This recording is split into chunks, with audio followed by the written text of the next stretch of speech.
트럼프 후보의 의사당 폭동 사건 기소에 대한 특별검사 주장의 일부가 공개됐습니다. 핵심은 의사당 사건 당시 트럼프 행동이 공적 행위냐 사적 행위냐인데 폭동 당일 트럼프 당시 대통령이 자신의 부통령이 위험하다는 보좌진의 보고를 받고 한 반응은 So what? 이게 전부였다는 내용 등이 포함됐습니다. 트럼프 후보의 반응은 기소 내용 공개는 위헌이다지만 그런 말을 한 적이 없다고는 하지 않았습니다. 워싱턴 판사가 공적 행위였다고 판결하면 연방 대법원 판결에 따라서 트럼프 후보는 해당 케이스에서 면책 특권을 받게 됩니다. 반대의 경우도 트럼프가 대통령에 당선되면 셀프 사면을 할 게 확실합니다. 다음 주에 발간되는 멜라니아 트럼프 여사의 책에서 멜라니아 여사는 낙태 권리를 강하게 지지했고 오늘 아침 관련 비디오도 공개했습니다. 반면에 션 해니티와는 조금 다른 내용의 인터뷰를 했습니다. 선거에 어떤 영향을 미칠지 주목됩니다. 바이든 대통령과 해리스 후보는 따로따로 허리케인 헐린 피해 지역을 방문했습니다. 피해 복구 과정은 대선에 중요한 영향을 미치는데 국토안보부 장관은 허리케인 복구에 필요한 충분한 기금이 없다고 밝혔습니다. 항만 노동자 파업 사흘째입니다. 연봉 20만 달러를 받는 노동자의 파업에 지지하지 않는 사람도 많아 보입니다. 그러나 해운회사 간부들이 버는 돈과 비교하면 파업을 할 만하다는 의견도 많습니다. 이 이슈도 트럼프 후보 쪽에 유리하게 흘러갑니다. 바이든 대통령은 이란이 이스라엘을 미사일 공격한 데 대한 보복으로 이스라엘이 이란 핵시설을 공격하는 것에 반대한다고 밝혔습니다. 네타냐후 총리가 트럼프 당선에 득이 되는 결정을 할 수도 있다는 시각이 지금으로서는 강합니다. 부통령 후보 토론에서 캠페인 유세에서와는 달리 합리적인 모습을 보여준 벤스 공화당 부통령 후보가 토론 다음 날인 어제 원위치로 돌아갔습니다. 공손하게 인사를 나눈 월즈 후보의 말 실수를 조롱했고 크게 부각시켰습니다. 여론은 움직이질 않고 있습니다. 고정 상태에서 선거 날까지 가면 그야말로 박빙이고 당선자를 예측하기 힘들어집니다. 여러분 안녕하십니까? 오늘의 미국 강예신입니다. 제가 마지막 헤드라인을 읽으면서 맨 앞에 여러분들께 보도해드릴 내용과 연결이 된다는 것을 깨달았습니다. 여론은 움직이질 않고 있습니다. 고정 상태에서 선거 날까지 가면 그야말로 박빙이고 당선자를 예측하기 힘들어집니다. 이 내용입니다. 박빙이고 당선자를 예측하기 힘들어질 때 트럼프 후보는 어떻게 할 것인가? 이게 이제 선거 이후에 어느 당에 누가 대통령이 되느냐보다도 훨씬 미국에 중요할 수가 있습니다. 왜냐하면 한번 의사당 폭동 사건을 겪은 미국이기 때문에 그렇습니다. 지금 어제 이제 잭 스미스 특별검사가 의사당 폭동 사건을 선거에 결국은 개입한 것으로 보고 기소를 해서 재판이 진행되려고 하던 도중에 연방 대법원이 대통령이 공적 행위를 한 것은 면책특권을 받을 수 있다 하는 판결을 내렸습니다. 그리고 이제 거기에 관해서 그게 공적 행동인지 사적 행동인지를 워싱턴 DC의 연방 판사가 판결을 내려야 되는데 그 판결을 내리는 과정에서 검사 측과 이제 트럼프 측에서 판사에게 여러 가지를 제출하겠죠. 특별검사 잭 스미스 특별검사가 제출한 그 내용 169페이지 요약본인데 요약본도 이제 막 사람 이름 같은 것은 다 가렸습니다. 그렇게 공개됐는데 왜 이 내용이 맨 마지막 헤드라인과 연관이 된다고 생각됐냐면 그 내용이 크게 이제 11가지인데요. 그 11가지를 좀 말씀을 드리겠습니다. 그걸 보면은 만약에 이 트럼프 후보가 11월 선거 전후로 인해서 또 어떤 일을 할 수 있는가를 짐작해 볼 수도 있는 것이고요. 아무튼 그래서 우선 일단 말씀을 드리겠습니다.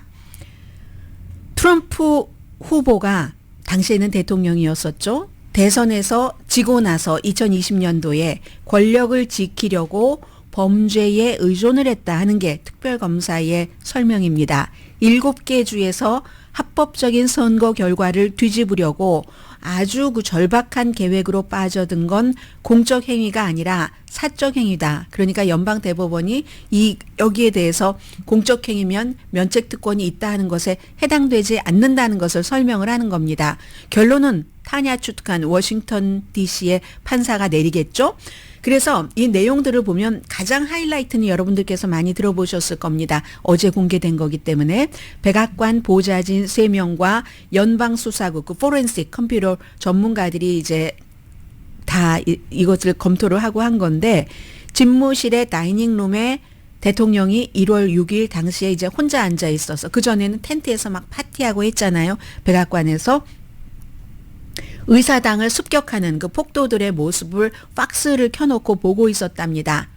그러면서 바로 트럼프 그 대통령이 당시에 유명한 트윗이죠. 마이크 펜스가 그때가 이제 그 바이든이라고 선거를 인준하는 과정이었기 때문에 그 인준을 거부할 용기가 없다고 트윗을 했답니다. 1분 뒤에 비밀 경호원이 부통령을 안전한 장소로 대피시켰고 왜냐하면 폭돌이 막 따라가서 우리 그 비디오 많이 봤잖아요. 그리고 나서 그때 또 보좌관이 대통령에게 막 뛰어왔답니다. 트럼프 대통령에게 부통령이 지금 위험합니다. 이렇게 보고를 했었을 때 트럼프 대통령이 딱 쳐다보고 한 얘기는 So what? So what?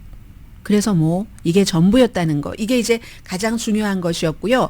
11가지를 아주 뭐 한 아이템에 한 1분도 안 되게 한번 말씀을 드려보겠습니다. 이게 대통령 선거가 끝나고 나서 끝나기 전부터도 있을 수도 있는 일이고 미국이 앞으로 겪을 수도 있는 일이기 때문에 우선 이제 11번째로 트럼프 대통령은 당시에 이 특별검사 잭 스미스가 이 기소장에 쓰기로는 승리 선언 음모다 이렇게 표현을 했는데 선거가 있기 전부터 투표날 전부터 집계하기 전에 예상자를 발표하기 전에 AP통신이 항상 예상자를 예측하잖아요. 당선자를. 그 전에 이미 승리 선언을 한다는 이런 음모를 꾸몄다는 거고 그리고 이제 10번째는 대통령 보좌관 집무실의 운영 책임자들이 한 얘기입니다. 이게 다 목격자가 있는 것이고 그 목격자 이름은 가려진 것에서 뭐 P5, C2 뭐 이런 식으로 이름이 돼 있습니다. 가족들에게 하는 말을 목격을 했는데 이기던 지던 상관이 없다. 그건 중요하지가 않아. 그냥 죽기 아니면 살기식으로 싸워야 될 뿐이야. 이런 얘기를 대통령이 당시에 이제 백악관에서 같이 일했었던 딸 이방카, 사위 자레드 쿠슈너, 그리고 와이프 멜라니아 트럼프에게 하는 것을 들었다는 겁니다. 9번째는 폭동을 일으키게 해. Do it. Make them riot. Do it. 이건 선거가 끝난 직후랍니다. 블룩스 브라더스 라이엇이라고 해서 이제 플로리다주에서 선거 집계를 방해하려는 공화당 그룹이 있었습니다. 당시에. 근데 이제 다수가 이제 푸른색 정장을 입은 남자들이었는데 아무튼 그 남자들을 이 블룩스 브라더스 라이엇이라고 했는데 또 플로리다주뿐만이 아니라 미시건주에서도 이제 이런 일 다 이제 뭐 격전지고 뭐 이랬었잖아요. 미시건주 같은 경우에. 그래서 폭동을 일으키게 해. Do it. Make them riot. 이렇게 얘기를 했다는 것. 8번째. 트럼프 자신도 트럼프의 변호인들이 하는 주장이 근거가 없었다 하는 것을 얘기를 했다는 겁니다. 전부 이게 증인이나 증거를 내놓으면서 한 얘기입니다. 스타워즈 바라고 해서 스타워즈 뭐 보신 분들은 잘 아시겠지만 스타워즈 바 아주 기괴한 그 외계의 생명체잖아요. 그래서 변호사들을 스타워즈 바 변호사들이다. 루디 줄리아니 그리고 지나 앨리스 시드니 파웰.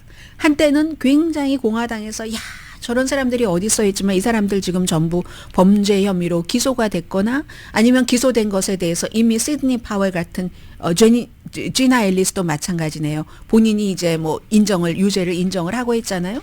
그 당시에 트럼프 당시 대통령도 시드니 파웰의 저 주장은 사기야, 미친 짓이야, 크레이지야 이런 단어를 본인도 직접 썼다는 얘기입니다. 7번째 특별검사의 주장입니다. 만들어 가짜 넘버를 불법 이민자가 투표했다는 그래서 실제로 만들었죠. 마크 메도우스 당시의 비서실장입니다. 하원 의장이었었던 하원 의원이었었던 하원 의원 하다가 대통령의 비서실장, 마지막 비서실장을 했잖아요. 마크 메도우즈가 이것도 이제 그러니까 이제 숫자를 만들어 해서 10,000명 이상의 사망자가 투표했다는 주장들을 엄청 많이 했습니다. 당시에. 그런데 나중에 마크 메도우스도 그게 거짓이었다고 인정을 했어요. 그리고 10,000명 이상이라고 막 얘기를 했는데 12명이 그런 일이 있었답니다. 근데 이건 이제 그 과정에서 뭐 사망 신고가 제대로 돼 있지 않다든가 뭔가 아무튼 어쨌든 12명. 이건 선거의 결과를 바꿀 만한 것은 아니었다는 거죠. 그리고 6번째, 크리스마스 음모 문자 메시지라고 정리가 되어 있습니다. 크리스마스 즈음에 12월 20일이었습니다. 트럼프와 음모를 꾸미는 사람들, 그리고 음모를 꾸미는 사람들이 또 마크 펜스에게 서로 텍스트를 주고받거나 마크 펜스에게 텍스트를 줬는데 그 가운데서는 마크 펜스에게 이런 제안을 했답니다. 무제한으로 의사진행 방해를 허용하고 결국은 트럼프를 선출하도록 제안을 했다는 거거든요. 마이크 펜스 부통령의 역할은 그냥 각 주에서 공화당 주건 민주당 주건 주의 총무처와 주지사가 사인을 한 선거인단 이걸 확정해서 숫자를 쭉 이제 더하고 빼고 해서 270표 넘은 후보가 이 사람이기 때문에 차기 대통령입니다 하고 발표하는 게 부통령의 역할입니다. 메이비 카멜라 해리스 부통령은 다음번에 2001월 초쯤이 되겠죠. 그 의회에서 본인이 떨어졌다 하더라도 트럼프가 당선됐습니다 하고 각 주의 집계를 계산을 해서 발표를 해야지 되는 사람입니다. 본인이 거기에 영향을 미칠 수가 없어요. 그런데 마이크 펜스는 영향을 미치라고 하는데도 아무튼 그대로 했잖아요.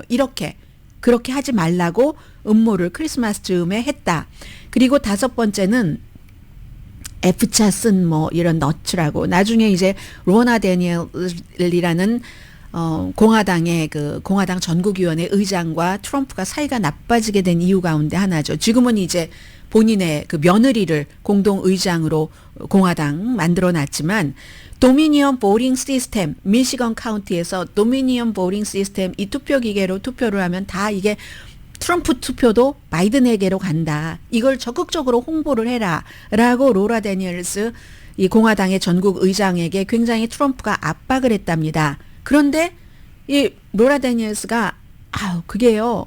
절대로 증거가 전혀 없고 사실이 너무 명확하기 때문에 그렇게 할 수가 없다 하고 거절을 했죠. 그렇게 하다간 본인도 지금 기소돼서 감옥에 가거나 이런 일에 처해 있을지도 모릅니다. 그래서 이제 그 뒤부터 너무나 정확했습니다. 이렇게 이제 로나 데니엘스가 얘기를 했다는 거예요. 그래서 사이가 나빠졌죠. 박스는요. 도미니언 보링 시스템이 이렇게 다 투표가 바이든 것으로 돌아갔다 해서 결국은 본인들이 잘못을 시인하고 7억 8,750만 달러를 도미니언 보링 시스템에 보상을 하기로 합의를 하고 지금 뭐 돈 내고 있겠죠. 4번째는 마이크 펜스가 트럼프에게 선거 결과를 받아들이도록 11월 7일이었을 거예요. 그때는 선거날 이후에 계속 설득을 했다는 겁니다. 어떤 때는 아첨하면서 이거는 마이크 펜스 당시 부통령의 증언입니다.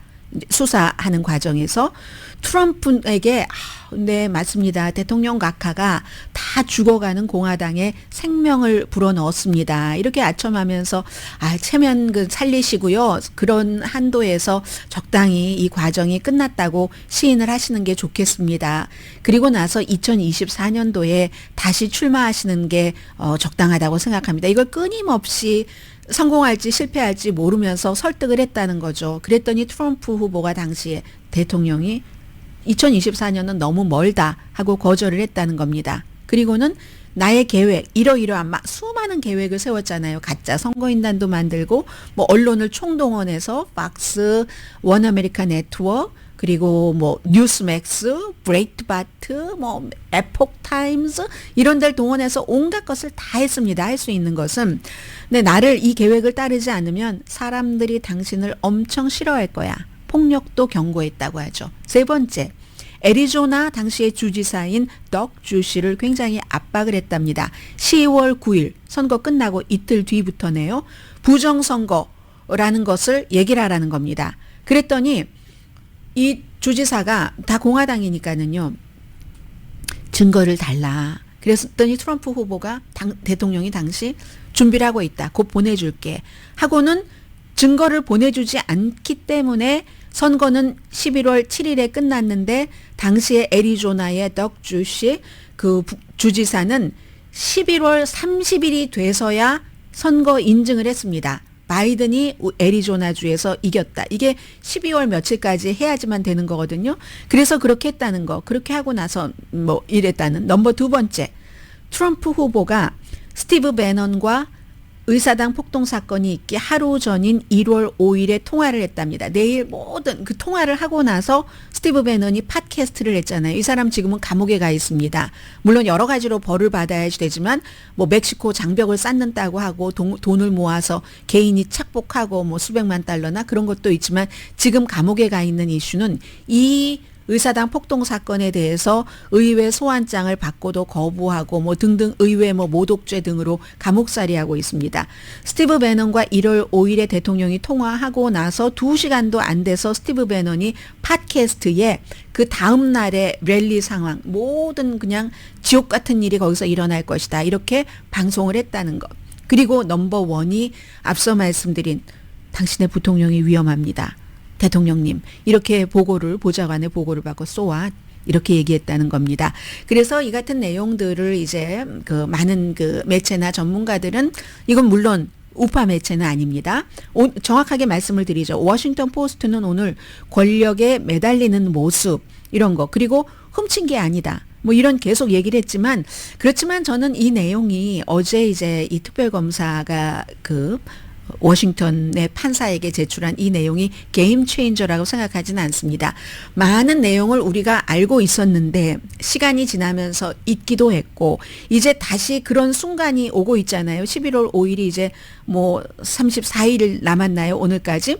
그렇기 때문에 한번 돌아보는 것 뿐입니다. 트럼프 캠페인은 당연히 이 같은 것을 공개하는 것을 위헌이라고 하고 그런 말을 한 적이 11가지에 대해서 아니라고 반박하지 않습니다. 그리고는 이제 모든 것은 이 워싱턴 DC의 판사의 손에 달려 있는 거죠. 근데 저는 거기서도 끝 아니라고 보는 게 워싱턴 판사가 만약에 이거 트럼프가 공적으로 한 일이야 라고 판결을 한다면 거기서 끝일 수도 있죠. 그러나 또 거기에 대해서 다시 그 특별검사가 항소를 할 수도 있고 아니면은 공적인 일이 아니야. 사적인 일이기 때문에 이건 계속 진행을 해야지 되겠어. 라고 하면 당연히 트럼프 측에서 또 뭔가를 하겠죠. 결국은 연방 대법원까지 갈 확률이 높은데 뭐 그보다도 그 전에 트럼프 후보가 대통령으로 당선이 되면은 다 소용없는 일입니다. 연방 케이스이기 때문에 스스로 면책을 할 수가 있기 때문에 그래서 제가 이제 어제 이 내용이 발표되고 나서 그 부통령 후보 토론에서 팀 월즈 민주당의 부통령 후보가 한 얘기가 생각이 났습니다. 팀 월즈가 그 J.D. 벤스 공화당 부통령 후보에게 부정선거라고 믿습니까? 이렇게 물어봤었을 때 그러니까 바이든이 대통령이 아니라고 믿습니까? 말하자면 그랬을 때 답변을 안 했잖아요. 답변을 안 했을 때 엄청난 무응답이다. 정말 damning no answer다라고 얘기를 하면서 그렇기 때문에 마이크 펜스가 옳았다고 생각합니다. 마이크 펜스가 그때 옳은 일을 했기 때문에 지금 이 연단, 이 토론 무대에 마이크 펜스가 설 수 없는 겁니다. 이렇게 그 얘기를 했었잖아요. 그게 생각이 났고 트럼프 후보의 반응을 직접 들어보시겠습니다. 트럼프 후보는 잭 스미스 특별검사는 카멜라 해리스와 조 바이든을 위해서 일하는 사람이라고 말했습니다. He is a person who is trying, and he works for Kamala and he works for Joe. This was a weaponization of government, and that's why it was released. 정부가 이거는 이제 그 무기화하는 거다. 정부가 갖고 있는 힘으로 그런 얘기를 했고 역시 그 마찬가지 그런 부분이에요. 그리고 이제 기자의 질문에 답하면서 여전히 이 그 카멜라 해리스가 더 바이든보다 무능한 사람이다. 이렇게 얘기를 합니다. Election interference to get an incompetent person like Kamala. She's grossly incompetent. She's more incompetent than Biden to get these people elected. 무능한 그 사람들에 의한 선거 개입이다. 이렇게 얘기를 했죠. 그래서 이제 이런 일들이 만약에 트럼프 후보가 이긴다면 넘어가겠지만 진다면 지난번에 있었던 일들이 도돌이표로 되풀이될 수도 있겠다 하는 이제 그건 누구나 다 짐작하고 있는 일이지만 우리가 한 번은 알고 있어야지 되잖아요. 그리고 하나가 아주 특별했었던 것이 이건 영국의 매체에서 먼저 보도를 하고 어제 오후에 미국으로 들어와서 오늘 아침에는 멜라니아 트럼프 여사가 오디오까지 공개를 했는데 멜라니아 트럼프 여사의 그 책이 다음 주 화요일에 이제 시판됩니다. 그래서 이 책 팔려고 엄청나게 많이 지금 비디오 클립을 뭐 15초짜리, 30초, 40초짜리를 만들어내고 있거든요. 근데 이제 가디언이 책을 완전히 입수를 해서 보니까 그 책 안에 멜라니아 트럼프 여사가 낙태권을 굉장히 강하게 옹호하더라. 나는 이 믿음을 평생 가져왔다고 얘기를 하면서 아니 왜 여성이 자신 이외의 다른 사람이 나의 몸에 대해서 무엇을 할지를 결정할 권한을 갖도록 해야지 됩니까? 여성의 이건 개인적인 자유입니다.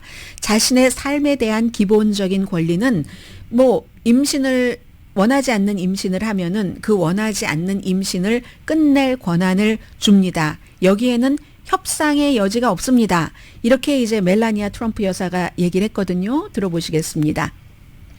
오늘 아침 발표된 Individual freedom is a fundamental principle that I safeguard. Without a doubt, there is no room for compromise when it comes to this essential right that all women possess from birth. Individual freedom. What does my body, my choice really mean? 내 바디를 내가 선택을 해야지 되고 이 같은 개인적인 자유는 협상의 여지가 없는 그 원칙 개념이다라고 얘기를 했습니다. 그런데 이 멜라니아 트럼프 여사도 묘한 게 저는 이 내용이 트럼프 후보에게 득이 될지 해가 될지 잘 모르겠습니다. 왜냐하면 그리고 나서 어제 이제 이 같은 가디언의 보도가 나오고 나서 션 해니티와 박스와만 가끔 인터뷰를 하잖아요. 그건 자유로운 인터뷰라기보다는 미리 정해진 것에 대해서 이제 홍보를 하는 이런 식인데 그냥 또 평이하게 얘기를 합니다. 11월 선거는 뭐 다 결국은 국민의 손에 달려 있고 지금 굉장히 위험에 처해 있다. 뭐 이런 얘기도 하는데요. 분위기는 뭐 이런 분위기였습니다. On the election day, it's all in the people's hands. People decide what they want for this country. And it will be again this year on November 5th. 뭐 올해는 11월 5일에 사람들이 이 나라가 어떻게 가는가를 원하는 거 이거 이제 직접 결정을 한다 하면서 남편에 대한 암살 미수 사건에 대해서도 얘기를 하고 세상이 너무 많이 분열됐다. 그리고 훨씬 많은 위험에 처해 있다. 언론의 자유도 중요하다. 이게 대체적으로 지금 트럼프 후보 측에서 조금 이렇게 주장하고 있는 이런 쪽으로도 얘기를 했거든요. 그래서 이게 무엇을 뜻하는 건지 저는 정말 모르겠습니다. 남편이 낙태에 대해서 이렇게도 얘기하는 듯 저렇게도 얘기하는 듯 또 심지어 그 전국적인 낙태를 주장을 했었던 그런 부통령 후보가 벤스 후보가 내가 그런 걸 언제 했어 하면서 뒤로 조금 물러서고 있는 차에 와이프는 여성이잖아요. 그리고 정치 같은 것에 전혀 관여를 하지 않는데 낙태권은 해야 된다 하면은 또 여성표가 그쪽으로 갈 수 있는 것을 계산한 건지 그건 잘 모르겠습니다. 아무튼 그리고는 오늘 전국 여론조사 결과는 뭐 이코노미스트와 유가브 아직도 여전히 48% 대 45%로 해리스 후보가 앞서가고 미시건주에서 트럼프 후보가 2%포인트 앞선다. 이건 좀 특별해서 전해드립니다. 거의가 지금 미시건주는 해리스가 약간 뭐 1%나 2%포인트 앞선다고 했는데 이건 2%를 트럼프 후보가 앞선다는 거잖아요. 여기에 이제 여론조사 기구를 봐야지 되는데 트라팔가 그룹이라고 이건 여론조사 통계 전문가들이 가장 믿지 않는 라스무센보다도 더 믿지 않는 여론조사 결과입니다. 그리고 해리스 당선 가능성을 현재로는 57%로 보는 Race to the White House를 예측을 하는 그 백악관 거기를 예측한 2020년도에 생긴 기구인데 근데 이제 모든 예측 기구 가운데서 좀 잘 맞는다는 중요한 것은 제가 이 말씀을 드리려고요. 변치 않습니다. 한 달 전부터 지금까지 이 추세가 계속 가느냐 계속 가지 않느냐 누군가를 지금 양쪽 사람 중에서 단 한 사람도 이걸 깨지 못하는 딱 그 안에 갇혀 있는 게 지금 미국 여론과 판세입니다.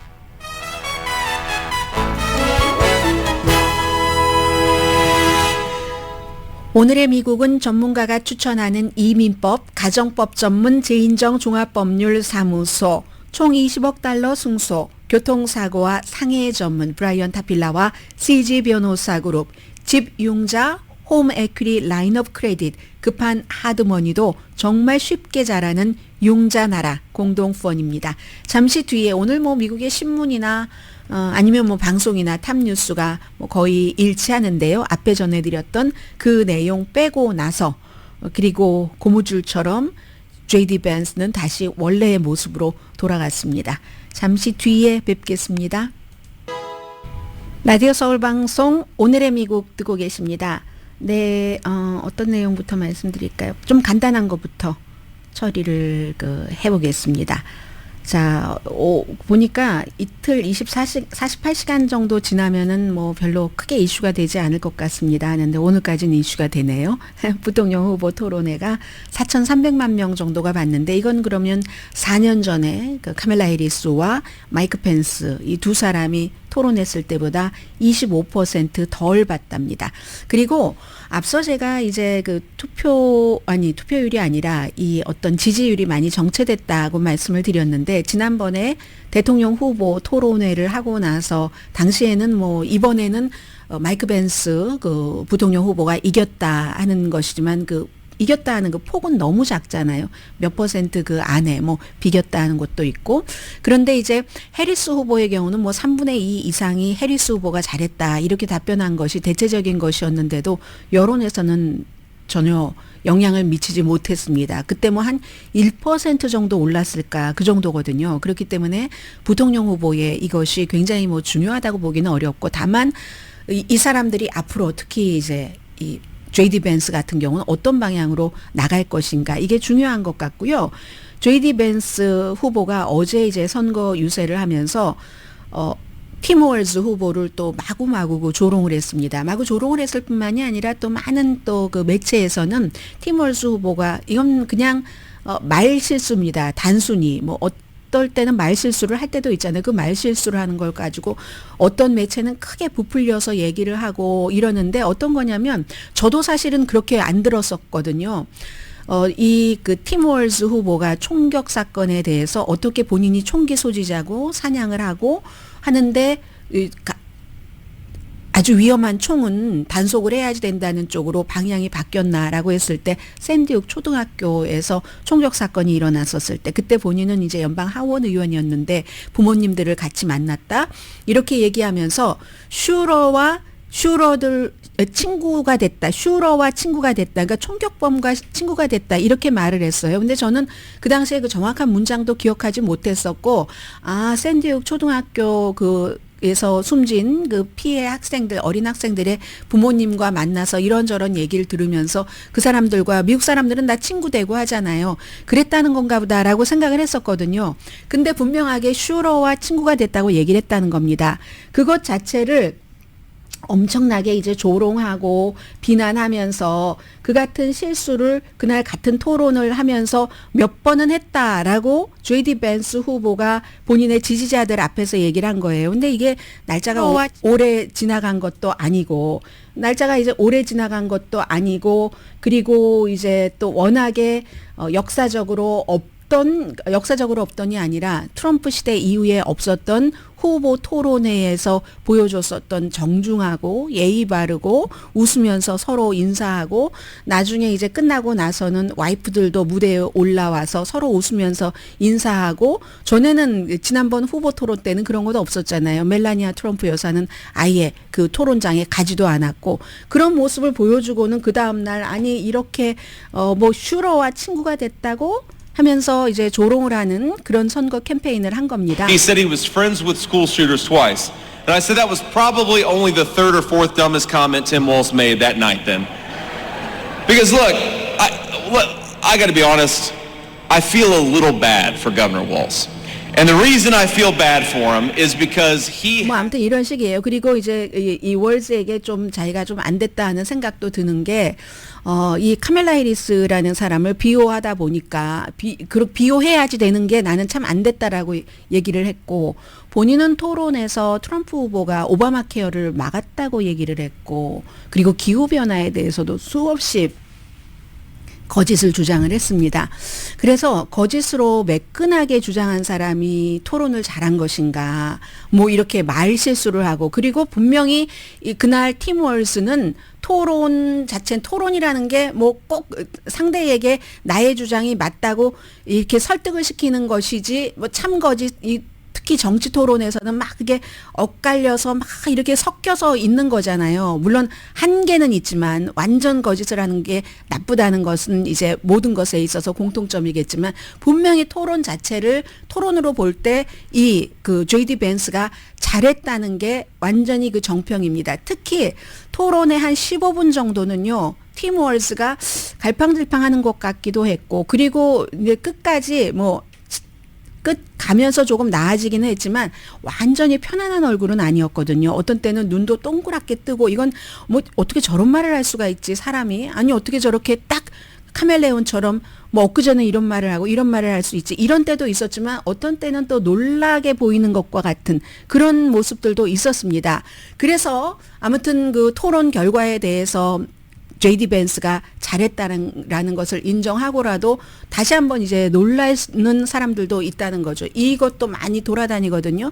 이 비디오도. 그럼 전날은 동의한다. 너의 아들이 총격 사건의 그 현장의 목격자라니, 아들이 지금 다 모든 것을 이겨냈으면 좋겠다. 이렇게 얘기한 사람이 슈러와 친구래요. 뭐 이렇게 조롱을 하는 것 같이 얘기를 하니까, 아까 제가 들려드렸던 그 부분은 조금 약해진 부분입니다. 그 전에는 더 톤을 높여서 얘기하기도 했거든요. 아무튼 이런 부분들 해서 이게 이제 언제까지 갈 것인가. 그리고 또 하나는요, 이건 앞으로의 토론이 있지도 않겠지만 제가 계속 고민하는 부분이 이런 부분입니다. 여러분들께 방송을 하면서 누가 이 말을 했다, 저 말을 했다만 전하라고들 자꾸만 하시는데, 그건 방송하는 사람들, 다른 이제 방송 아니라 신문의 기자들도 그건 저희의 역할이 아닌 것 같아요. 물론 그 ABC 방송에서 이 누구죠? 이 JD 벤스가 뭐 이민자들 이런 걸 얘기할 때 그 사람들, 이민자들은 대부분 합법적인 사람들입니다. 불법적인 사람들이 합법적인 주민들을 괴롭힌다고 하니까 대부분이 합법적인 이민자들입니다. 이 임시 일하는 사람도 많고 이렇게 얘기를 했잖아요. 이것은 처음에는 많이 눌렀어요. 그전에도 엄청나게 많이 JD 벤스가 이제 거짓을 얘기를 한 게 있었지만 팩트 체크를 안 하기로 했기 때문에 누르다가 이제 이렇게 한 거죠. 그러니까 결국은 이게 어디까지 팩트 체크를 전혀 안 해야지 되는가, 이 부분에서 굉장히 고민하고 있다는 평소에 고민을 좀 말씀을 드리고요. 그러니까 이제 이 팀 월스가 나중에 점잖게 말하잖아요. 마태복음을 인용을 해서 그렇게 그 성경에서 자기보다 약한 사람에게 그 컴패션 같은 걸 얘기를 하는 거죠. 그리고 사실은 그게 민주당의 기본이기도 하고, 약한 사람 쪽에 좀 마음이 기우는, 좀 돕고 싶고 하는, 그에 비해서 또 공화당이 또 다른 아주 중요한 차이점이 있잖아요. 개인의 책임이라든가 자유라든가 이런 걸 강조하는. 그러니까 이것으로도 완전하지 않고, 민주당으로도 공화당 것으로도 완전하지 않으니까 민주주의라는 게 다수결의 원칙에 의해서 때로는 이쪽 걸 더 많이, 이쪽 걸 더 많이 믹스앤 이제 볼에다가 믹스를 해서 가져가는 거잖아요. 근데 지금은 그런 것들이 이제 많이 무너졌다 하는 말씀을 드리고요. 그리고는 이제 오늘 주요 신문의 그 또 다른 탑 뉴스를 보면은, 카멜라 해리스가, 어제 제가 잘못 말씀드렸어요. 사우스캐롤라이나라고 말씀을 드렸는데 조지아주에 갔더군요. 사우스캐롤라이나, 노스캐롤라이나를 전부 바이든 대통령이 갔습니다. 가서 이제 서베이를 한다고 하죠. 대통령이 서베이할 때는 이렇게 항공기를 타고 이렇게 서베이하고, 그리고 이제 그 전이나 후에 로컬에 열심히 구조 작업하고 구호 작업하시는 분들에게 가서 인사도 하고 위로도 하고 하는 그런 일들을 하는 거죠. 그래서 이제 대통령이 그 애쉬빌, 가장 크게 해를 입은 그곳에 가서 여러 가지를 뭐 얘기를 하고, 조지아주의 어거스타를 갔습니다. 해리스 후보는 모든 잔해를 다 걷어내고 하려면 3개월 정도 걸리는데 이 비용을 연방 정부가 부담하겠다라고 얘기했거든요. 여기서 중요한 문제가 나옵니다. 알렉산드리아가 아니라 알레한드라, 이 이제 그 국토안보부 장관이 얘기를 한 거예요. 마요르카스 장관이, 우리 지금부터 이 허리케인 허리케인 시즌이 11월 30일까지잖아요. 11월 30일까지인데 그 허리케인 시즌까지 버틸 자금이 완전하지 않다. 지금 이렇게 얘기를 했기 때문에 이거 굉장히 중요한 그런 문제입니다.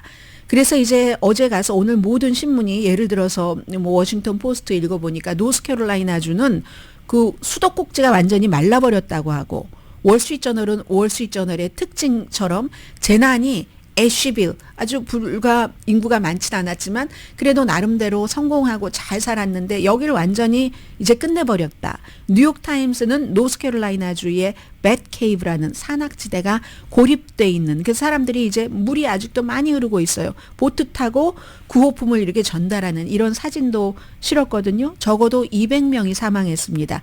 훨씬 이것보다 몇 배 많은 분이 지금 실종되셨고요. 카트리나 이후 최악의 허리케인입니다. 이게 선거와 연관이 되는 거죠.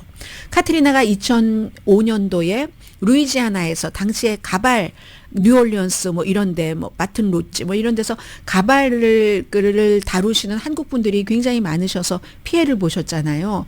그때 아들 부시 대통령이 이걸 잘못 다루고 뭔가를 또 막 이 서민들 그 재난에 처한 서민들을 이해하지 못하는 발언 등등으로 그 다음해의 선거에서 엄청나게 졌었죠. 지금 이 재난 여기 구호 기금이 모자라다고 하는데 이거 굉장히 지금 중요한 옥토버 서프라이즈 중에 하나가 될 수 있는 겁니다. 애틀란타 저널 컨스티튜션은 당연히 지금 후보면서 부통령이 방문을 했으니까 이걸 보도를 하긴 했는데 기사에 보니까요. 클로라인 안개가 조지아주에 쫙 끼기 시작한다는 겁니다. 클로라인 안개하면 클로라인 하면은 굉장히 그러니까 클로라인 안개가 간다면 위험한 상황이고 이게 화학 약품이잖아요. 완전히 여기가 더러워져서 공기도 소독하고 해야지 되니까 그 안개가 가득하다 해서 이제 보건국에서 주의 주는 것을 신경 쓰셔야지 된다. 화학약품 냄새도 물론 나겠죠. 이런 것을 보도를 하고 USA 투데이는 항상 이런 때 진흙 속에서의 기적 이런 것들도 있고 어제는 나무에 매달려서 숨지신 분을 전해드렸는데 그리고 이런 때 뭐 친절함, 영웅적인 그런 행동들이 너무 많잖아요. 사람들 쭉 줄 서서 모자라니까 구호품을 전달하는데 한 사람 한 사람 이렇게 우리가 릴레이 하듯이 그런 그 사진들 Miracles in the Mud라고 표현을 했습니다. 자, 이런 내용들 그리고 오늘 LA 타임스가 잘 표현해 줬네요. 세 가지 가운데 하나다. 이게 허리케인이. 또 나머지는 뭐가 있을까요? 잠시 뒤에 전해드릴 항구 파업 문제도 선거에 중요한 영향을 미치고 그리고 또 뒤에 전해드릴 이스라엘, 이란, 뭐 헤즈볼라 또 하마스와의 관계 이런 것들도 이 선거와 아주 중요하게 연결이 됩니다. 모든 것이 어떻게 한꺼번에 다 이렇게 연결이 되는지 모르겠습니다. 잠시 뒤에 뵙겠습니다. 라디오 서울 방송 오늘의 미국 듣고 계십니다. 네, 자 우선 지금 이제 바나나 얘기를 오늘 아침에 제가 출근할 때 라디오를 들으니까 많이 하던데 바나나가 빨리 이제 검은 점이 생기면은 안 되잖아요. 지금 엄청나게 많은 바나나가 동부에서 이제 부두 노동자들이 파업을 하면서 거기 갇혀 있습니다. 야, 지금까지는 향기겠지만 그 향기가 아주 독성 냄새로 퍼질 날도 얼마 남지 않았다 걱정이 되는데요. 지금 6월 달에 이 그 부두 노동자 그리고 이제 뭐 해운업체 등과 대표하는 뭐 여러 그 협상이 끝났습니다. 결렬이 돼서 전체적으로는 한 36군데 항구 노동자가 계약이 끝나서 9월 30일로 끝나서 10월 1일부터 파업을 하게 되는데요. 이게 미국 컨테이너 무역의 한 60% 정도 영향을 받는답니다. 그런데 지금 그 파업하시는 분들 얘기를 들어보면은요, 이 탐욕스러운 인간들에게, 뭐 놈들에게 이랬어요. 이 탐욕스러운 놈들에게 우리 없이 니네가 살아남을 수 있는가 두고 보자. 보여줄 거야. 우리가 지금 이제 파업하는 동안 돈 못 받으니까 돈 못 받고 일하지만 그래 끝내 우리 없이 살아남을 수 있는가 보자 하고 이제 보여주고 있는 중이고 그 보여주고 있는 데서 가장 바쁜 10개 항구 중에서 6군데가 지금 문을 닫았습니다. 36개 가운데 6군데는 정말 미국에서 바쁜 항구인 거예요. 그러면 항구 그 자체도 그렇고 운송업체라든가 소매업체, 창고는 뭐 돈 더 벌겠죠. 화물 운송회사 굉장히 이 폐쇄에 몇 개월 전부터 대비를 하기는 했지만 피해가 이제 발생되기 시작하는 겁니다. 며칠은 견디지만 몇 주일은 견딜 수가 없는 겁니다. 무디스의 그 분석하는 애널리틱스 경제학자 애덤 카민스 씨가 일주일이나 2주일 이상 되면 오늘 벌써 사흘째인데 그러면은 이제 물건이 부족해지고 가격이 올라갈 수밖에 없다. 그럼 이게 또 이자율과도 연관이 됩니다. 인플레이션이 조금만 올라가도 연방준비제도가 이자율을 낮추는데 신중해질 수밖에 없는 거죠. 이제 이 문제가 하나가 더 이제 새로 이제 지금 두드러지게 나오고 있는 거고요. 1977년 이후에 처음으로 이 동부 걸프 해안에서 있는 이 파업이 현재로서는 한 3주일 정도는 갈 수 있다라고 지금 파업을 하는 사람들은 생각을 하고 있다는 거거든요. 우리가 좀 고통스럽더라도 아주 좋은 계약을 맺는데 3주일 정도는 각오를 하고 있다는 겁니다.